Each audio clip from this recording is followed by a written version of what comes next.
patay na pilit binubuhay.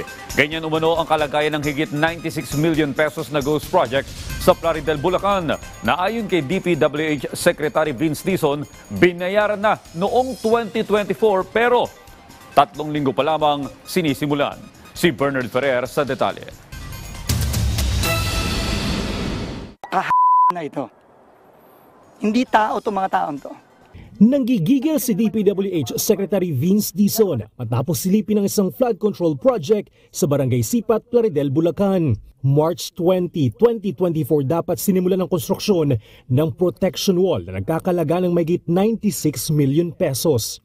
Ibig sabihin, may 270 days ang contractor na Wawaw Builders Corporation na tapusin ang proyekto. Batay sa project briefer ng DPWH, natapos ang konstruksyon ng protection wall dito sa Barangay Sipat, Plaridel, Bulacan noong June 11, 2024. Pero kung titingnan, maliwanag pa sa sikat ng araw na hindi pa tapos ang proyekto. Nadiskubre ni Secretary Dizon na 3 linggo pa lang ang aktwal na paggawa sa site ng contractor.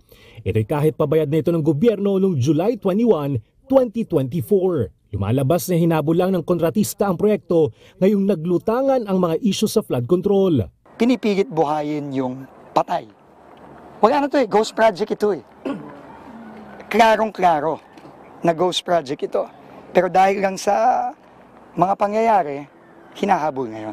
Papanagutin ng DPWH ang mga opisyal ng kagawaran na sangkot sa pag-aproba ng proyekto na sina JP Mendoza, Bryce Erickson Hernandez at Henry Alcantara na dating 1st District Engineer ng Bulacan. Irerekomenda ni Secretary Dizon ang summer dismissal o agarang pagtanggal sa serbisyo ni Alcantara. Sisimulan na rin ang proseso ng summer dismissal kina Hernandez at Mendoza.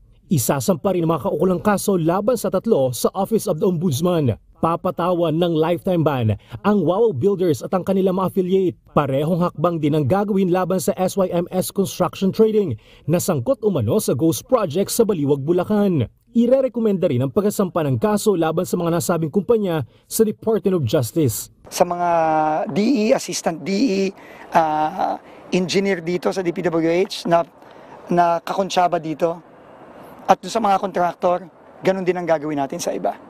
So simula pa lang ito, no? And hindi tayo titigil. Para hindi na maulit ang insidente, hihingi ng tulong sa Secretary Dizon sa mga dating kalihim ng DPWH, gaya ni na Jose de Jesus at Rogelio Sinson, para makabuo ng mas mahigpit na safeguards sa implementasyon ng mga locally funded projects. Nakapagsumiti na ng courtesy resignation ang karamihan sa mga opisyal ng DPWH bilang bahagi ng paglilinis sa hanin ng ahensya. Kasama rin sa pinagsusumite ng resignation ang mga Assistant Regional Directors, Assistant Bureau Chiefs at mga Assistant District Engineers. Bernard Ferrer para sa Pambansang TV sa Bagong Pilipinas.